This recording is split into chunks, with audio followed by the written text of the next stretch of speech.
pembelajaran di kedokteran itu sebenarnya sangat menyenangkan. Apalagi fisiologi, adik-adik jadi bisa memahami gimana sih diri adik-adik sendiri. Jadi kalau misalnya adik-adik lagi belajar fisiologi otak, otaknya adik-adik berpikir gimana cara otak bekerja. Lucu nggak tuh? Otak mikirin otak gitu. Nah, kayak gitu tuh. Jadi seru sebenarnya fisiologi ini. Jadi adik-adik gimana mengetahui diri sendiri. Oke, selesai. Oke, terima kasih Bang Syauki. Kita lanjut teman-teman ke sesi pertanyaan. Untuk sesi pertanyaan, ini ada pertanyaan yang sudah dikumpulkan dari G-Form. Oke, untuk pertanyaan yang pertama, fisiologi sangat berperan penting dan wajib dikuasai oleh mahasiswa kedokteran. Lalu apa jadinya jika kita hanya mempelajari atau berfokus di fisiologi saja tanpa mempelajari pelajaran lain? Nah, kira-kira itu gimana itu Bang Syauki kira-kira? Oke, makasih ya moderator. Jadi ini aku bakalan jawab, gimana kalau misalnya kita fokus di fisiologi aja tanpa pelajari pelajaran lain. Nah, dari dua contoh fisiologi hormon yang tadi udah aku jelaskan ke teman-teman, tadi ada mekanisme kerja insulin sama siklus menstruasi, itu membuktikan kalau misalnya fisiologi dia nggak bisa hidup sendiri. Itu ya. Jadi, kalau untuk adik-adik memahami dunia kedokteran, adik-adik harus saling mengawinkan antar masing-masing bidang keilmuan. Contoh kayak tadi, kalau misalnya adik-adik cuma paham, oh cuma ngafal hormon insulin, kerjanya ini untuk menurunkan kadar gula darah, hormon glukagon gunanya untuk meningkatkan gula darah, tanpa adik-adik tahu siapa yang membentuk mereka, di mana lokasinya, itu sama aja bohong. Tuh, ya. Oh, adik-adik nggak tahu nih, ternyata insulin sama glukagon dihasilkan oleh pankreas. Nah, adik-adik juga nggak tahu, ternyata pankreas itu dia punya sel-sel yang masing-masing selnya itu punya kerja sendiri-sendiri. Tuh, yang menghasilkan insulin dan glukagon itu beda lagi selnya. Nah, dari mana adik-adik tahunya kayak gitu? Adik-adik tahunya dari histologi. Jadi, adik-adik nggak bakalan bisa belajar cuma fokus di satu pelajaran aja. Nggak bisa nih, oh aku maunya ahli anatomi aja. Ahli anatomi tanpa mengetahui fungsinya itu sama aja bohong. Berarti adik-adik cuma ahli dalam mayat doang gitu. Nah, tapi adik-adik nggak tahu ini fungsi otot ini apa ya? Ini fungsi lobus ini di otak apa ya gitu. Tuh. Sama juga tadi kayak siklus menstruasi. Aku udah panjang lebar ngomongin tentang FSH, LH, progesteron, estrogen.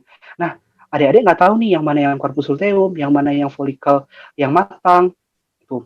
Yang mana yang epitel dari endometrium, di mana epitel endometrium ketika menstruasi. Nah, itu semuanya bakal adik-adik tahu dari belajar histologi. Jadi, sistem belajar di kedokteran nggak bisa cuma fokus di satu materi aja. Aku suka banget nih kayaknya materi anatomi, anatomi aja deh baca gitu. Nah, adik-adik nanti mau jadi dokter ahli anatomi, nggak mungkin kan gitu. Jadi kan adik-adik nanti mau jadi dokter umum. Nah, kayak gitu juga nanti kalau misalnya belajar fisiologi aja tanpa tahu anatomi sama histologinya, sama aja bohong. Tuh. Jadi, selagi di kedokteran ini jangan sampai adik-adik menganaktirikan salah satu materi. Karena semua materi itu saling membutuhkan. Ke semua materi itu dia saling mensupport satu sama lain. Makanya kita belajar di kedokteran secara spiral. Adik-adik tahu dulu dasarnya ini, baru nanti adik-adik belajar tentang penyakit nanti. Itu ya. Oke, selanjutnya. Oke, terima kasih Bang Syauki. Mungkin pertanyaan kedua, lanjut. Bagaimana kaitan ilmu fisiologi dengan mekanisme pada suatu penyakit? Nah, jadi ini kita kan belajar fisiologi nih, Bang. Jadi apa sih hubungannya dengan penyakit? Kan nanti kita goals-nya sebagai dokter itu kita mengobati penyakit, seperti itu. Oke, ini pertanyaannya bagus ya. Bagaimana kaitan ilmu fisiologi dengan mekanisme pada suatu penyakit? Nah, ini kayak yang udah aku jelasin di slide di awal. Sebelum adik-adik kan mau jadi dokter nih. Dokter gunanya kalau di orang awam untuk nyembuhin penyakit. Tuh. Nah, berarti nanti kan kalau misalnya goals adik-adik, oh tahunya mahasiswa kedokteran cuma belajar penyakit-penyakit doang. Enggak.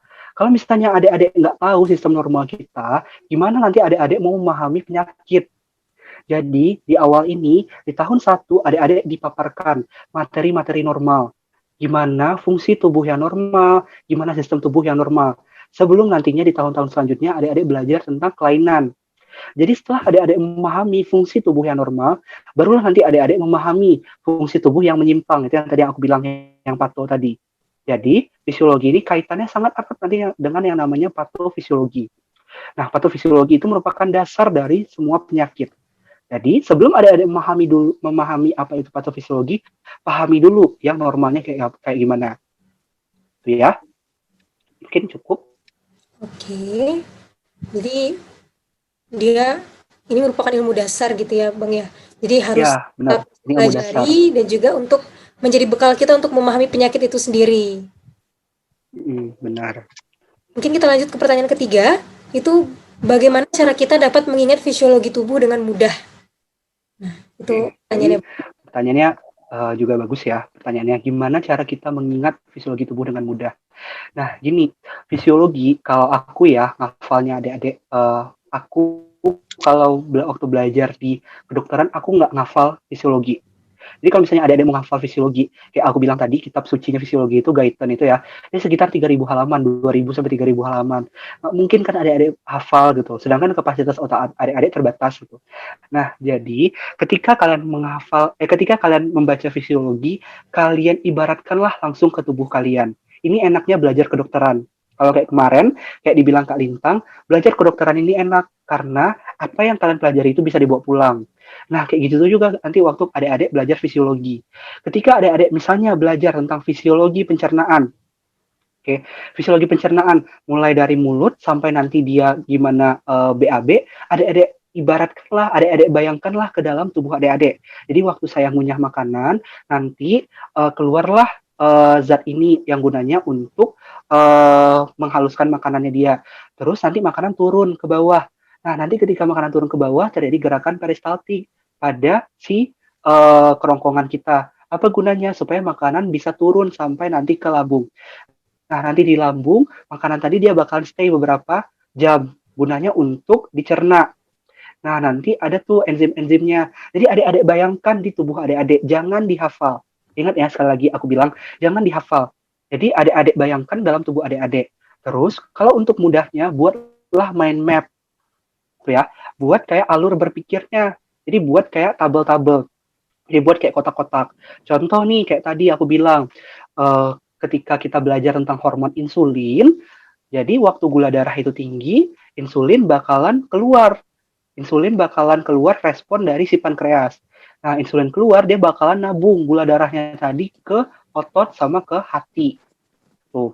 Nah, kalau misalnya adik-adik ribet, kayak aku tadi cara belajarnya, ibaratkan dengan sesuatu. Jadi misalnya kayak aku ngibaratin insulin, ibaratin kayak kita punya duit banyak, terus ditabung di dalam bank gitu. Supaya lebih mudah, lebih menarik belajarnya. Jadi jangan rigid belajarnya. Tuh. Atau kayak tadi aku bicara tentang hipotalamus, hipofisis sama target organ endokrinnya, aku ngomongin tentang gubernur, wali kota sama camat. Nah, kayak gitu tuh cara belajarnya. Jadi memang belajar di kedokteran ini jangan textbook deh, jangan secara mentah-mentah kalian cernanya. Jadi harus kalian analisa. Tuh. Karena kalau misalnya kalian belajarnya hafal, otomatis tuh paling tahannya cuma sampai ujian blok doang. Gak bakal sampai seumur hidup kalian ingatnya. Tuh. Nah, coba deh adik-adik ibaratin, aku belajar fisiologi ini sekitar 5 tahun yang lalu. Tuh. Nah, buktinya sampai sekarang aku masih ingat fisiologi tentang organ endokrin ini gimana. Karena aku nggak ngafal tuh. Karena aku memang membayangkan ke tubuh sendiri dan aku punya mind mapnya sendiri. Jadi waktu kita ngebahas tentang insulin nih, aku udah ada di dalam otak aku, udah ada mind mapnya sendiri-sendiri. Tuh ya. Oke. Oke. Ini memang kayak gini ya, Bang. Jadi pembelajaran di kedokteran itu sebenarnya sangat menyenangkan karena Sangat itu menyenangkan, adalah benar. pembelajaran terhadap diri kita sendiri. Iya. Kita Apalagi memahami fisiologi. diri kita sendiri. Iya. Apalagi fisiologi, adik-adik jadi bisa memahami gimana sih diri adik-adik sendiri. Jadi kalau misalnya adik-adik lagi belajar fisiologi otak, otaknya adik-adik berpikir gimana cara otak bekerja. Lucu nggak tuh? Otak mikirin otak gitu. Nah, kayak gitu tuh. Jadi seru sebenarnya fisiologi ini. Jadi adik-adik gimana mengetahui diri sendiri. Tuh, ya. Oke.